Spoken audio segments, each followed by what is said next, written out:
Isang magandang araw na naman sa inyong lahat. So, bali yung dinala sa atin dito isang mixer. So, nickel yung brand nito. So, problem nito yan, makikita nyo hindi siya tumutunog o wala siyang output pala. Dahil ganyan, nagbe-blink siya. So, ang tunay nito, saka dito wala siyang indicator na lumalabas. Ang tunay niyan, hindi dapat yan umilaw sa may USB hanggat hindi mo nilalagyan ng USB. So ito umiilaw na siya, nagbi-blink-blink pa. Tapos dito sa may bandang baba na to na segment o yung display ay wala siyang display. So hindi gumagana. Dapat yan umilaw din yan. So magkaroon ng display yan dyan. Bali buksan muna natin to para malaman natin kung ano ba yung problema. So, abang inaalisan natin ng tornilyo, so papromote muna ng channel ko. Kung kayo pala ay bago pa lang sa ating channel, please subscribe and pahit ng notification bell para updated kayo sa mga ina-upload ko na bago. Kung sa FB page nyo to nakikita o napapanood, pa-follow, pa-share, and pa-like na rin. So, maraming salamat. So, importante na rin yan para sa akin. Para tuloy-tuloy yung paggawa natin ng video. So ito binubuksan na natin, titingnan natin yung loob. Malalaman na natin kung ano ba yung dahilan. Siyempre magpo-focus tayo sa power supply kasi power nga yung problema natin, nagbi-blink siya. So kadalasan sa mga ganyan, so bibigyan ko kayo ng idea, kadalasan pag nagbi-blink, minsan sa capacitor yan. Pero hindi natin alam kung talagang sa capacitor talaga yung tinamaan nito. So malalaman lang natin pag nabuksan na natin to. So, bali sa school pala to. So, sa paaralan to galing. So, ganyan. Bigla na lang daw naging ganyan. So, medyo madami lang yung tornilyo nito mga ka-G-lovers. Yan lang ang problema nito sa pagbubukas. Ang hirap kasi ang daming tornilyo. Lalo na kung may problema sa board nito, yan, madami kang tanggalin. Yung mga knob na yan. Tapos yung mga nut dyan. Ang dami. Pero kung ganito sa power, ito lang ang kailangan mong tanggalin. Yan. So, mano-mano lang yung pagtanggal natin ng tornilyo nito.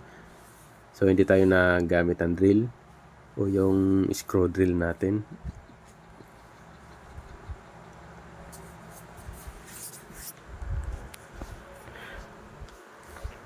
So, pasensya na kayo kung bihira tayo maka-upload mga ka-G-lovers kasi minsan may ginagawa rin tayong importante. So, yung mga sa buhay-buhay natin may ginagawa rin tayo kaya minsan lang tayo maka-upload. Pero at least gumagawa rin tayo ng video para rin sa mga baguhan na gustong matuto o gustong malaman yung mga bawat troubleshooting kahit medyo madali o mahirap. Basta importante meron silang idea o guide para sa pag-aayos din nila. So, ayan, nabuksan na natin. Nung binuksan natin, tiningnan ko, parang wala naman ako nakita masyadong history ng repair. So, nasa bandang taas yung power supply nito. Yan, nasa bandang taas. So, dyan tayo magpo-focus.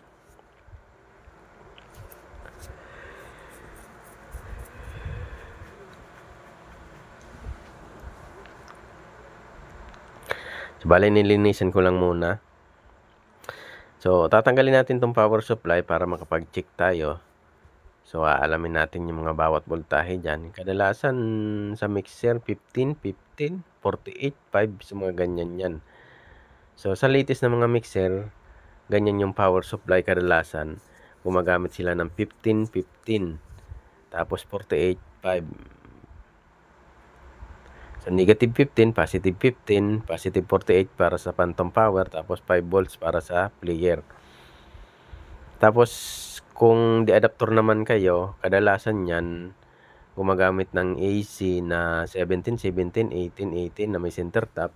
Tapos, sa loob, meron na lang nilalagay na regulator na 78, 15 o 15 or 79, 15, 15 negative at positive.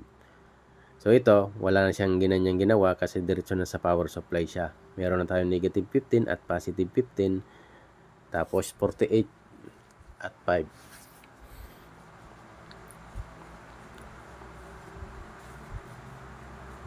So ito tanggalin lang muna natin tong power supply kasi dito tayo magpo-focus. Dito nga yung may problema. Kadalasan nasisira to mga ka-J-Lover sa ganitong power supply kasi switch mode power supply to.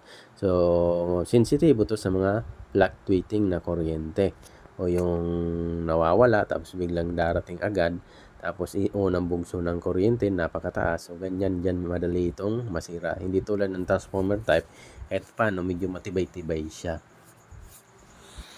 Kaya lang, ang kinagandahan naman nitong ganitong switch mode power supply, talagang regulated na regulated din. Yung ano mo, kulang masyado sa humming. So, mga ganyan yung kinagandahan din naman ng ganitong power supply.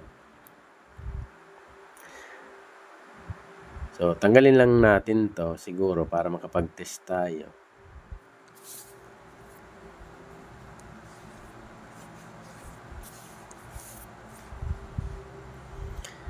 So, sundan nyo na lang yung ginagawa natin. Kung hindi ko man ma-explain sa inyo kung anong ginawa ko, basta sundan nyo na lang para nakikita nyo na rin naman kung anong ginagawa natin.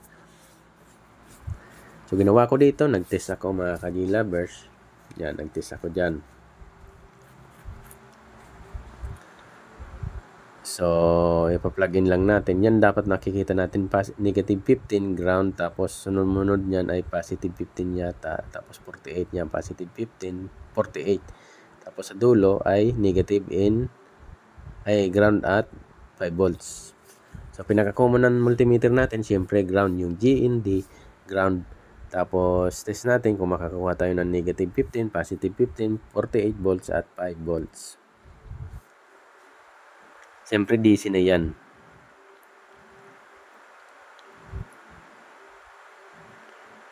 So, yan, kinabit ko na yung inuna natin. So, magsukat tayo. I-ground lang natin to. Tapos, sundot tayo. So, wala tayong nasusukat kahit kunti na negative 15. So, DC natin para nakasit na. Yan, naka-DC na. Yan, naka-DC, diba? Sukat natin, ito yung negative 15. Sumunod niyan ay positive 15. Wala din. Sumunod niyan ay 48. So, hindi ko na susundot masyado. So, dito, merong fluctuating na 5 volts. So, hindi nga umaabot ng 5 volts. 2 volts lang. 2 to 3 yung pinakamataas. Off natin. Baliktarin natin. Doon tayo mag-check na maigi. Kasi dito, ang hirap. Kasi kailangan mo sundutin makapasok maigi yung natin, test prod natin, yung dulo, yung tip natin sa test prod, kailangan makapasok para matest natin na maigi. So, chinik ko yung filter capacitor, so lumipat talaga yung voltahe. So, dito, ginawa ko, naghahanap ako, baka may makita ako mga shorted. So, una kong test, parang wala naman ako nakita mga ka-J-Lovers.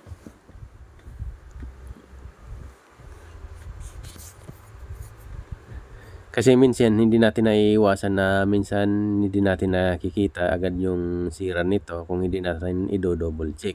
Kaya dito sa una kong try, parang wala naman akong nakita. So may nakita akong voltahe 48 volts. So nagtaka ako, ibig sabihin lumipat talaga. Oh, meron tayong 47 pala, hindi 48 volts. Sa katanggal na yan may tira yan na voltahe para sa capacitor. Nagets nyo, meron tayong nakitang 48. So kanina hindi ko lang nasukat. Pero meron tayong nakitang 48 or 47 volts. Pero yung negative 15 at positive 15 ay talagang wala. Hindi siya present. So bumababa na, 44 na lang. Nagda-drop na. So, ibig sabihin mga ka-J-Lovers, wag natin galawin yung primary kasi okay yung primary niyan. Lumipat nga yung voltahe, so secondary tayo magpo-focus. So, ito, ginawa natin, tiningnan natin, sungkit din paminsan-minsan. Hehe. So, importante ma-troubleshoot natin. So, hindi ko na to kinakakat para at least makita nyo kung gaano natin katagal to inayos. So, syempre, nag-iisip-isip din tayo minsan. So, hindi lahat sa oras ay madali yung nare-repair natin. Ito na yung pinagtatakahan natin. Meron siyang 48. Bakit wala siyang 15 o positive 15? So, pababa na, 39 na lang. So, wala tayong masukat. Tapos, yung 5 volts ay fluctuating pa. So, pinakamataas na lang nakikita natin ay 3 volts na lang. So, discharge ko muna to. Kasi magtitest na naman ulit tayo. So, ganyan lang ang buhay ng technician. Test pag hindi nakuha. Voltage check. Tapos, continuity. Shorted. Yan, leaking. Yung mga ganyan tinetest natin. open. So mga ganyan.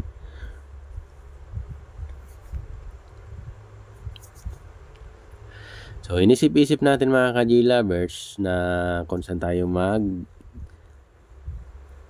talagang magpo-focus ng titingnan dito.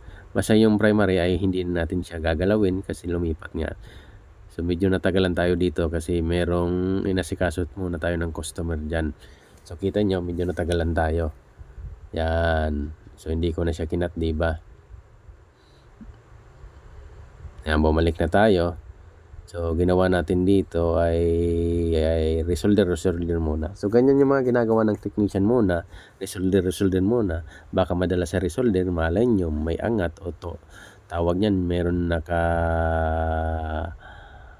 hindi nakasolda na maigi o meron ng cold solder na tinatawag natin. So yan mga ginagawa natin. Yan, minsan nagre-resolder lang tayo. Yung mga nakikita natin na parang nakaangat, yun ang ginagawa ko. Nire-resolder ko yung parang nakikita kong nakaangat. So yung parang may problema. Kadalasan yan umaangat kung hindi sa capacitor o sa bandang transistor. Kung may transistor dyan o MOSFET, so mga kadalasan dyan yan. So sa regulator kasi yun yung mga madaling uminit sa diode. So mga ganyan, umiinit din yan. Kaya umaangat o nagka-crack yung solda nya.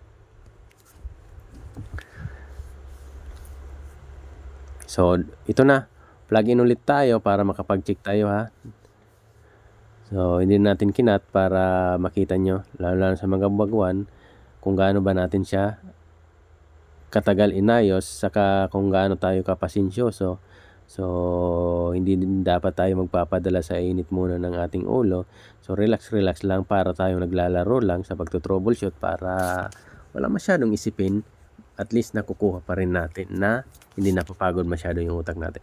So meron tayo nasusukat dito na 44. Yan, bakit kaya bumabang bigla? So mali siguro yung napagtestan natin.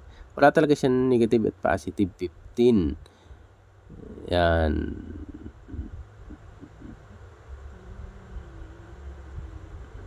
So meron tayong nakukuhang almost 48 din na voltahe. So tinanggal natin ulit.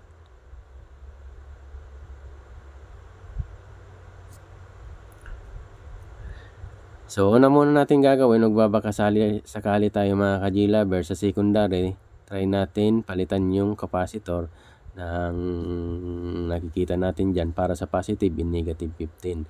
Ito pa yung sa 5 volts reader natin. So tanggalin natin to mga ka-G-lovers, yan, tanggalin natin.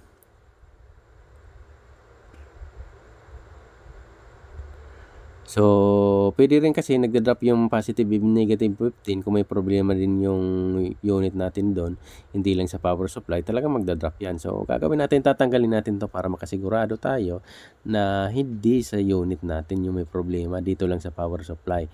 So, tanggalin natin, tapos check voltage ulit tayo. Tingnan natin kung lalabas ba yung negative at positive 15. So, plug-in natin siya ulit mga ka-G-lovers. So tara, test tayo ulit. So ground, unahan, negative 15. So wala din. So ohms nung nadidetect natin, yung positive 15. Tapos yung 48. Sa 48, meron tayong nasusukat na 45. Yan.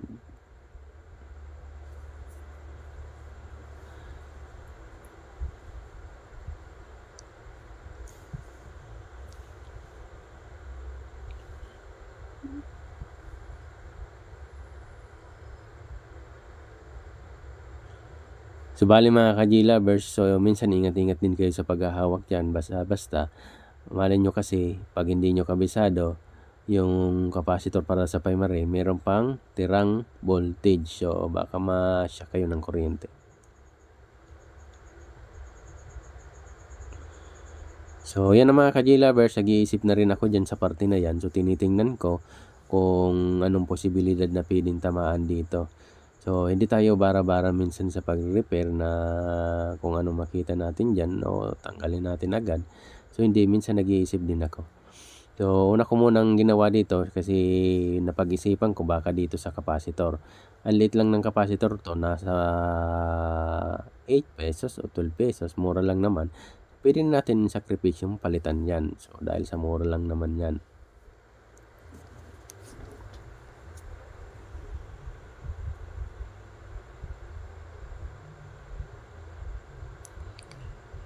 Yun. So bali yung sa 15, ang tinatanggal natin positive and negative 15 na tinatanggal natin na capacitor. Ito yung part number niya, value niya 470 UF 25 volts. So same lang sila. Isa na yon.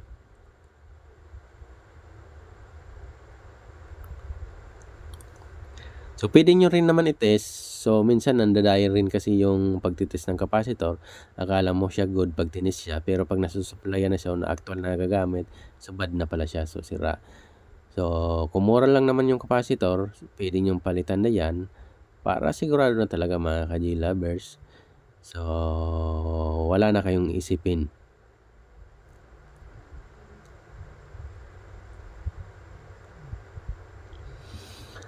So chinek ko ulit mga ka-J lovers yan. Wala naman tayong nakikitang shorted.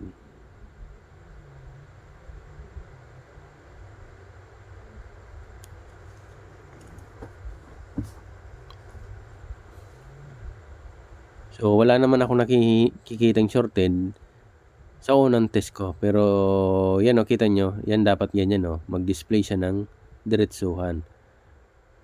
So ibig sabihin, gumana yung 5 volts natin. Yan, tama yan, ginagawa ko. 'Di ba? Nakita nyo, walang display yung player. Walang display yung player. Tama, yung pag nilagyan mo ng USB, saka yun magkaka-display. Tapos yung sa baba, nag-display na steady. So ibig sabihin, good na yung 5 volts yan. Yan, pag tinis natin yung 5 volts dyan, good na. Hanapin ko lang 5 volts, tapos yung 48 yan. So nag-test tayo dyan.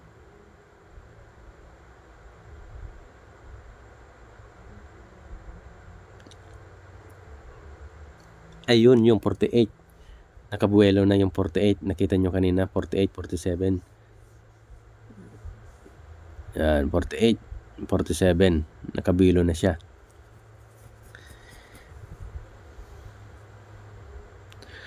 Tapos yung 5 volts, steady na rin yung 5 volts dyan.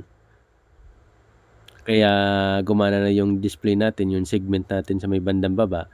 Tapos yung player natin ay hindi na umilaw. So sabi ko nga sa inyo, iilaw lang yung pag ginamitan mo siya ng USB. Pag may nakalagay ng USB, saka lang yung gagana. Yun ang design nito sa nickel. So ganito, pinalitan natin ng capacitor. Kasi gumana na rin yung voltahe natin sa 5 volts, tumama na rin. Yung 48 talagang gumagana naman. Ito lang negative 15, positive 15 yung problema natin.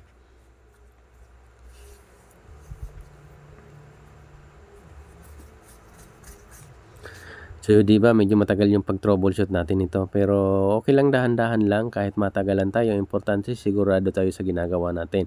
So hindi pwede yung madalian lang naman. So nakagawa tayo ng madalian pero hindi naman tayo sigurado sa ginagawa natin. Kaya sabi ko sa inyo, okay lang medyo matatagalan tayo sa pagre-repair. Understanding naman yan para sa customer na okay lang matagalan. Basta importante sigurado yung kalalabasan. So yan mga ka-J lovers, tapos na natin palitan ng capacitor, yung 470 UF 25 volts na dalawa. Tapos binalik ko ulit yung connection niya. Nung pag-try natin ulit mga ka-J lovers, ganun pa rin. So tama, ay mali yung hinala natin, na sa capacitor yung problema. Yan, tinanggal ko ulit kasi nag-blink yan ulit mga ka-J lovers. So hindi ko lang pinakita sa video, pero nag-blink ulit yan. Tapos abnormal yung yung display niya sa player, abnormal din na blink. Tapos yun sa may banda baba, nawalan din ulit ng power. Ganon din yung dating sakit niya, ganon din ulit. Kaya dito nagtataka na ako mga ka-J lovers, bakit kaya ganon? Nagtataka talaga ako.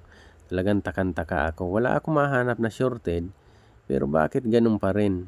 Kaya nga ginawa ko dito, nag-double check talaga ako para mahanap ko yung pinaka-problema. So nag-set na tayo sa diode sign. So chinik ko dito, ito yung nakita kong problema. baliktarin natin. Yan, shorted, di ba? Tapos ito yung sumunod. Yan. Okay, dapat mga 0.5, 0.6. Pag binaliktad mo yan.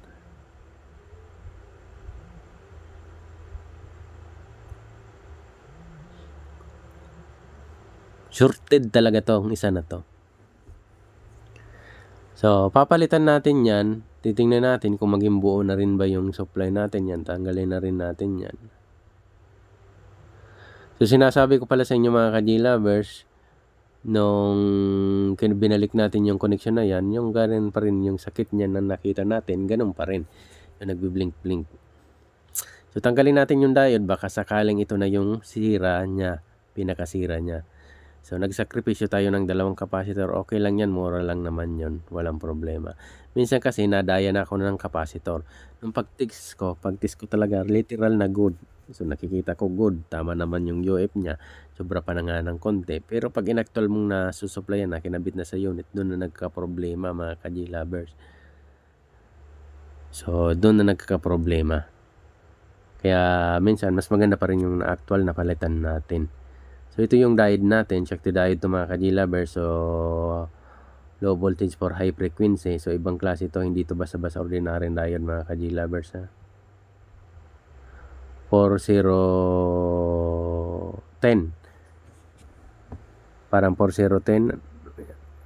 4010. Dahil wala tayo nito, nasa akin dyan yung nasa 100 volts. So, 5100. Mas mataas ng konti yung nandyan sa akin, pero okay na yun pampalit. Mas matibay-tibay yan. No? Ito kita nyo, shorted nga talaga, di ba mga ka-G-Lovers? Kukuha lang ako ng diode na ikakabit natin. Ito yung ikakabit natin. So, ito yung IN o NN. Ay, hindi. SR5100 pala. Mali ako. Sorry. So, SR5100 or nasa 100 volts yan na diode. So, okay naman siya. So, kabit natin yan dito. So, dito natin malalaman na kung ito lang ba yung problema pag tinis natin na magbago na. So, mag-normal na yung display natin at okay na makaya na natin siyang maipatunog. So, tinitingnan ko, parang hindi kakasya dun sa butas. Medyo nahirapan tayo dito mga ka-G-Lovers. Yan. So, ginawaan ko na lang siya ng paraan para maikabit ko. Medyo maliit talaga yung butas dito kaya nahirapan ako mga ka-G-Lovers sa may bandang taas na butas.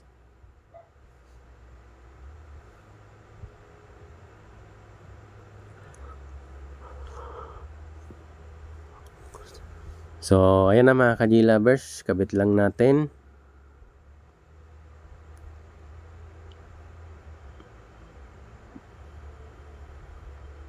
Yan, ito yung gagamitin ko, yung malaki-laking paa naman.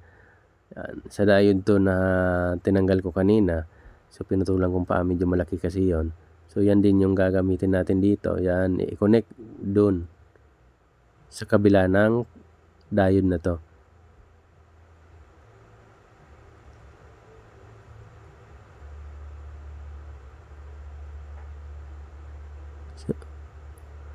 So, yan na mga ka-G-Lovers. O, yan, naikabit na natin. So, ginawa natin ng paraan. Nakita nyo naman yung paggawa natin ng paraan kung hindi siya makapasok. So, okay na yan. Matibay naman yan kasi medyo malaki naman yung kinabit natin na gagawin paa sa diode na to. So, okay. Putulan lang natin ng sobrang paa. So, dito na tayo magkakaalamanan mga ka-G-Lovers. Dito natin malalaman kung magno-normal na ba siya. So, ready for testing tayo ulit.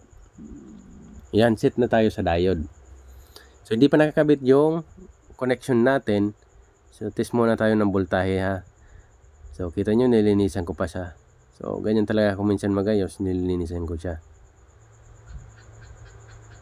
So, tinitingnan ko yung position na kung saan tayo magtitest. So, okay.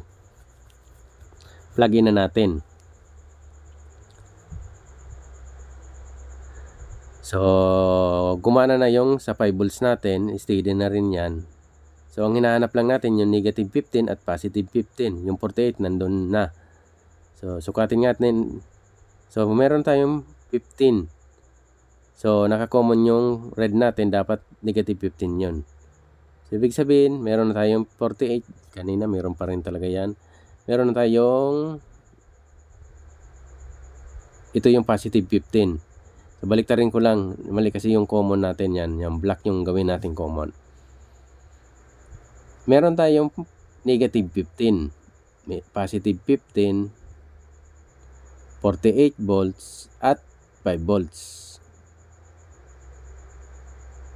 Yung pinakadulo niyan, 5 volts. Yan, ito. Yan, 4.9, 5 volts. Kaya, ibig sabihin, hindi na siya fluctuating. Tulad kanina, nag-fluctuate. Kaya, hindi din nagana yung sa display natin. So, kabit lang natin to.